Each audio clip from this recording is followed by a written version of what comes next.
Петре Шилегов работи за ВМРО ДПМН, ама и Венко Филипче работи за ВМРО ДПМН. Во СДСМ кавга во стил на мали дечиња. Првото го тврди партискиот лидер, второто поранешниот скопски градоначалник, за кој сега е иницирано исклучување од партијата. По Јован Деспотовски, Филипче и неговото раководство повторно сакаат да му дадат шут карта на еден поранешен виден партиски функционер, кој имаше и позицијата подпредседател на социјалдемократите.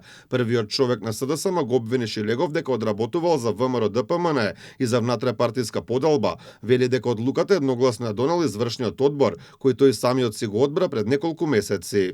Овде не станува збор за туѓо и поинако мислење, поради тоа што и тоа мислење беше сослушано. Тука станува за процес на одработување за ВМРО ДПМН и за внатрешна поделба на партијата. После сите наши проверки и информации стигнавме до тој заклучок.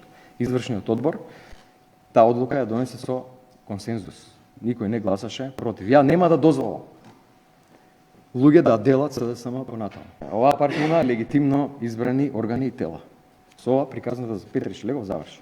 Шилегов пак со контраобвинување, Филипче ја држи СДСМ на ова ниво за да може ВМРО ДПМН да истера најмалку 2 мандата. Вели дека бара промена од раководството и лидерот, бидејќи партијата е целосно кадровски истрошена, а не го знае ниту статутот. Очигледно дека постои договор кој што предвидува СДСМ да биде во ваква состојба во каква што е, да ги промашува упорно темите и да дозволи ВМРО ДПМН да истера 2 мандата за сметка на тоа да не бидат предмет на определени можни евентуални истраги или кривични предмети. Како може да биде грев да барате оставка од председател кој што партијата ја направи да биде 5 во Скопје, 3 во Куманово, 3 во Битола, 3 во Велес, 3 во Штип. Иако најави дека ќе откривал детали за користење психотропни супстанции на одредени лица од партијата, како и за пари кои лесно се заработили изминатиот период, сепак засега не откри детали. Инаку Шилегов веста дека ќе биде исклучен ја дозна во гостување во емисија во живо, но не сакаше да коментира поради годишнината од големата трагедија во Кочани.